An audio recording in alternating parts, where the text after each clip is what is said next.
I guess the first thing going into this week, you know you have the All-Star break coming up. Is there any challenge in just making sure guys are thinking here and now and not a week from now? I mean, I think as a coach, you always worry about those things. You know, whether it's All-Star break or a bigger game ahead or, whatever it is, right? So, it's something we've preached since day one, is let's be where our feet are. And I'll remind them of it. This group's done a pretty good job in the last, 17 games or so of being pretty dialed and handling the challenge in front of them, and I think we'll be ready this week.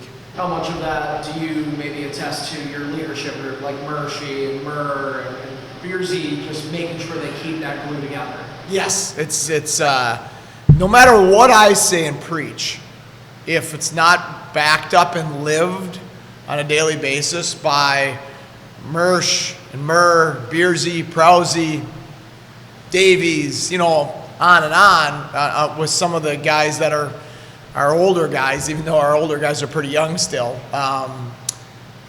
my words become hollow, right? So we have a phenomenal leadership group. I trust them implicitly. I go to them all the time and talk through situations or what I'm thinking or how the team's doing, and I lean on those guys all the time. I guess keeping on that note, I know I asked you a couple times last week about Byro, but it has been a couple more days. Is there an update on him? And while we're at it, Kozak and Davies have been out. Byro's out day to day. He skated on his own today. Was not with the team. I'd say he's doubtful for Wednesday, potentially on the weekend. So Davies skated with the team today in non-contact and looked good. So that's first step. First step on the way back, obviously. So we'll see. I think at some point this week, he's heading in a good direction. At some point this week, I think there's a chance he'll be available. Kozak's still out. I'd say week to week. Okay, so Davies more likely to come back than Kozak right now? Yes. Davies is, I'd say, probable at some point this week. Kozak's out this week. How do you feel about the lineup adjustments that you made on Saturday? I know you've said that lines typically have a shelf life to you, but I mean, is there a good reason to maybe keep those pairings together given the production? Well, yeah. I mean, shelf life. I usually mean when I say a line has a shelf life, I kind of mean like months. Like sometimes with months, it can fizzle out. I think that right now, I don't know how many games Weisbach, Jobst, and Mersh have been together, but I'd say in all but one of those games, they've been very good together. So that line feels like it's working right now. Obviously, with Beersy out, we had to put Kulik back to the middle. I liked Cooley, Rosie, and Rusek on Saturday. I thought they were very good, even though they didn't score. They created a ton. And the Jost, Murray, Neuchef line was just dominant. They were exceptional. I think it was Jost's best game with us. I think it was Murray's best game of the year. And Neuchef just continues to keep getting better and better right now. So, and then I thought we've been really fortunate. I think that even though we're a little thinner now, we've had some higher numbers at forward. Whoever's been in that other line has been really good for us. Richard scored. Slags has produced offense when he's been in there, and they both penalty kill well. War Dog has been on the scoreboard and penalty kills for us. Kisakov played a very good game on Saturday night. So whatever guys have been in those spots have played really, really well for us. And there's been a lot of nights in the last 3-4 weeks that line has been on the score sheet as well.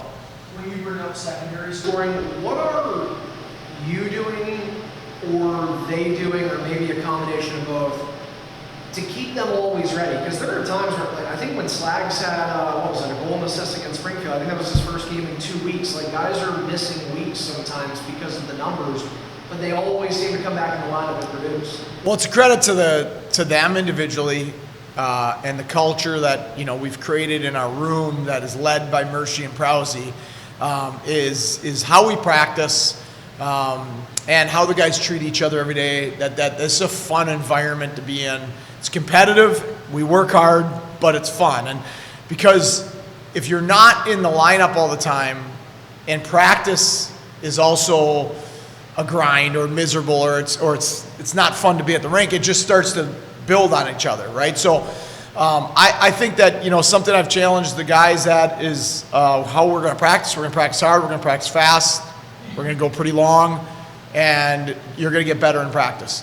And with a guy like Slags, he played at the national program. He knows you can get better in practice because that's what happens there. And so I think the guys that have been in and out a little bit have embraced practice. They kept a great attitude about it, and that's allowed them when they go in to play extremely well. Only other thing I have, I do want to go back to Kulik returning to center, because you had talked about how when he was bumped to the wing, like maybe that's good for his development. Do you see him as a winger in the NHL? Do you see him as a center? Like, will there ever be an intention to get him back to the wing this season for that experience? Yeah, I think there will be at some point. That's an organizational decision. It's not just what I like, right? So you have to do. When you're in the American League, you're always balancing what's right for the organization long term, all these things, versus what's right for your team tonight. So there's a balance to that. I think it's extremely important for our forwards to be as versatile as possible. And that versatility might mean center and wing. Can you play the off wing? Can you play right wing and left wing? Or can you only be left? Well, if you can only be left, there's only four spots. And usually those first 2 or 3 spots don't come open. So then there's like 1 spot.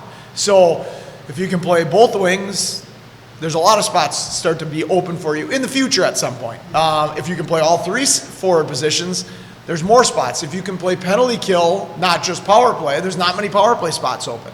That's a hard way to get to the NHL, is just to be a power play specialist, right? So all of those things that you can add to your toolkit, so to speak, make you more versatile and allow you to get to the NHL and to stay in the NHL to then show that you have skill to be there.